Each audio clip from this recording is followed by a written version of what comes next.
guys, and welcome back to the channel. And today I'm here with a new Master Duel video. I will be starting this video a bit different than usual Master Duel videos.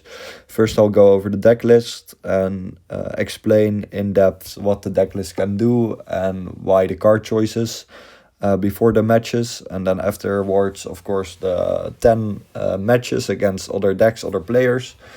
In the Duelist Cup this time. Until now we've reached the level 15, so 5 more levels till max. I don't know how many more I can play, because this weekend is kind of booked for me. And otherwise I'll just go further next week, of course, upcoming days. With this deck probably, and otherwise other variant, and of course I will showcase way more Master Duel videos. First I wanted to say is Aerial Eater. I was first talking about 2 different builds, a Beatrice build and an Aerial build, but after testing you should play them together in the same build, because it gives the extra deck a lot more utility. And if your Aerial Eater gets impermed, you still have a mill in the form of Beatrice. And of course we'll be expecting a Beatrice ban soon. The extra deck is really tight, but I will explain soon. So when Beatrice gets banned, we get 1 more extra deck spot back, of course. But yeah, for now you should play in every variant. You should play Aerial Eater and Beatrice together. No different variants, just play them together. And I will showcase for all kinds of variants in the near future how they should be played. So yeah, let me know which variant you would all really like to see. First I really wanted to showcase this because this is a really insane variant for sure, and the Millennium engine is really good right now for Infernity in Master Duel. So yeah, enjoy the video. Let's first get into the deck list. Alright, this is the main deck. What does the Millennium engine do for Infernity? Well, Millennium engine puts out a lot of monsters you can use for Fiendsmith line. So you actually make a lot of monsters using Sengajin and the Golem together with the field spell. In order to get a lot of monsters in the back row, you summon your Sengajin and your Golem. So you have 2 monsters on board, and then with the 2 cards you put into your that you put it in your back row, you make Snake Eyes Doom Dragon. Yeah, very sick card.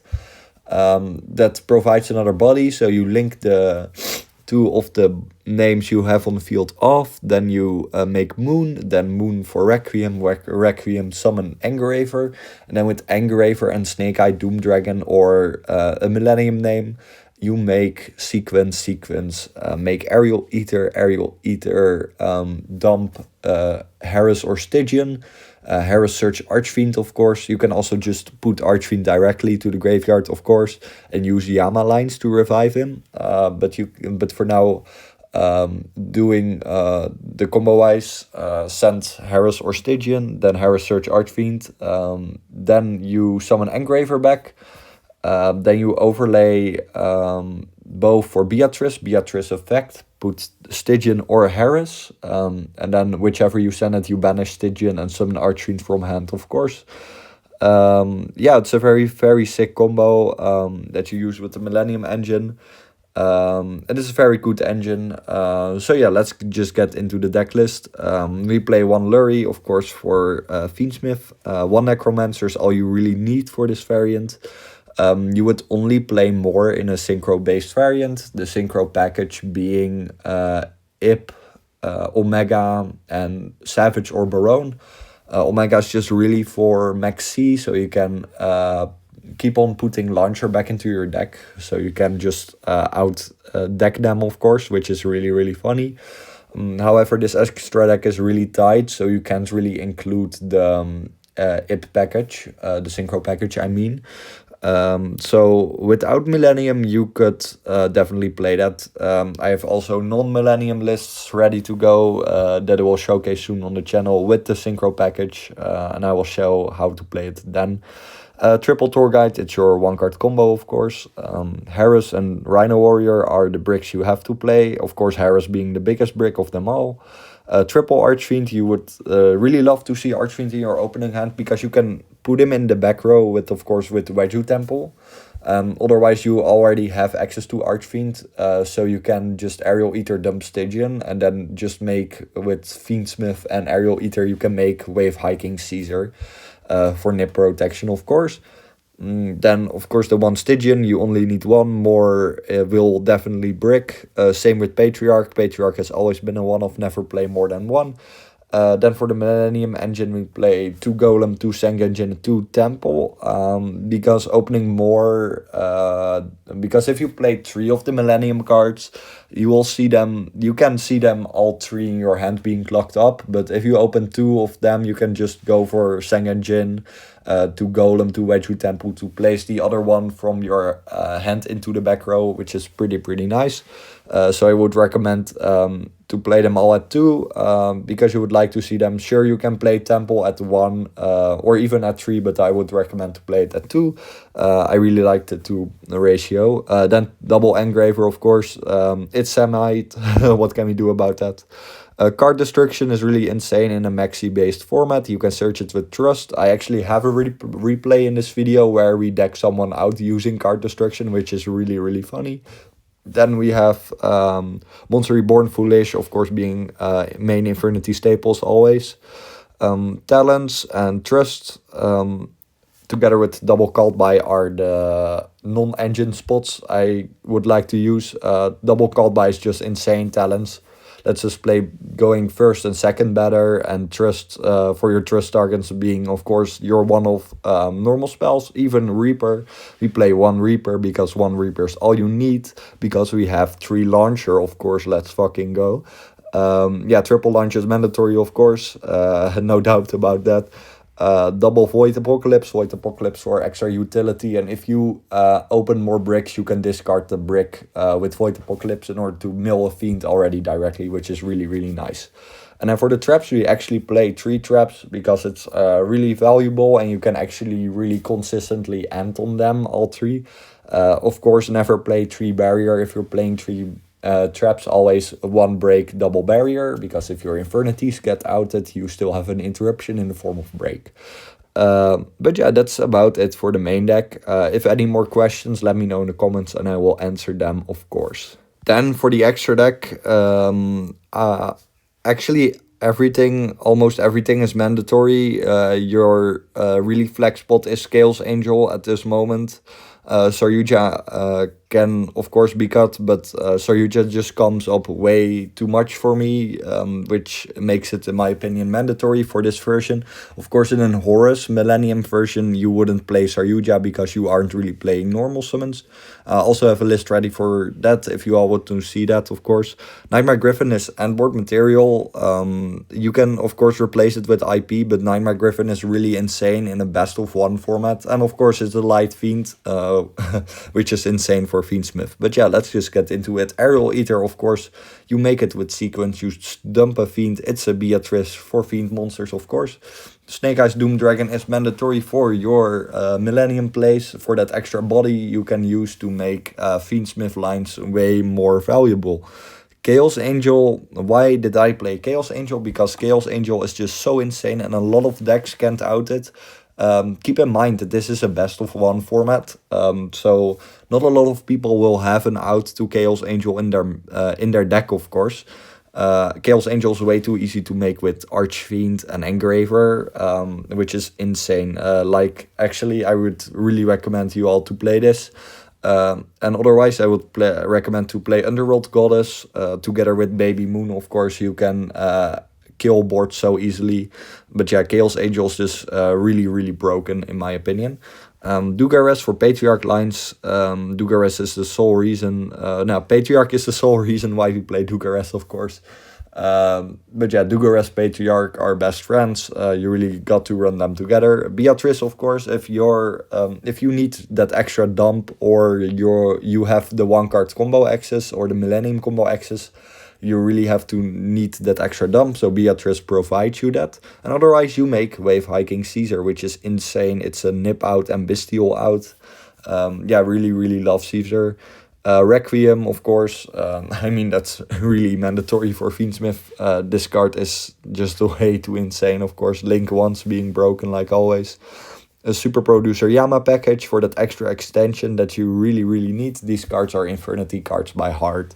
Then we have the SP for on your end board. Sadly, couldn't find space for IP, except if you get Chaos Angel, but I would rather play Chaos Angel because you can just also just end on SP without the IP. You still have a lot of interruptions, so ending on SP is fine. Then we have Moon, of course, mandatory for Fiendsmith, same with Sequence. So Yuja comes up a lot and helps you lock up that hand. Of course, when you're going combo, when you're under max C, you can actually use the draw effect a lot in order to get into card destruction, for example, or trust, which is really funny. Nightmare Griffin for your end board, insane end board. A lot of decks can't play under Nightmare Griffin alone already.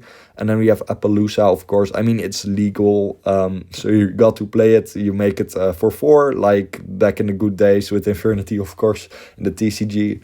Sometimes I really miss Apple, but it's truly fair that this card got banned, because this is insane. It wouldn't surprise me at all if it gets banned in Master Duel 2. Of course, we then have Baron and Savage still, which I also really miss in the TCG sometimes. But yeah, that's it for the extra deck. Of course, there's no side deck because it's a best of 1 format. I hope you all enjoyed this in-depth explanation. Let's get into the match videos. Of course, if you liked the video, like, and of course comment what you all would like to see next for Master Duel, TCG, Legacy, Duel Links. Let me, of course, always know, and I'll make it as soon as possible as I can, of course. So yeah, let's get into the matches.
thank you all so much for watching again. I hope you all learned from the videos and explanation from how to play this variant. Much more to come soon for all kinds of variants, for Master Duel, TCG, Duel Links, for all kinds of platforms where you can run Infernity. So yeah, let me know what you all would like to see next.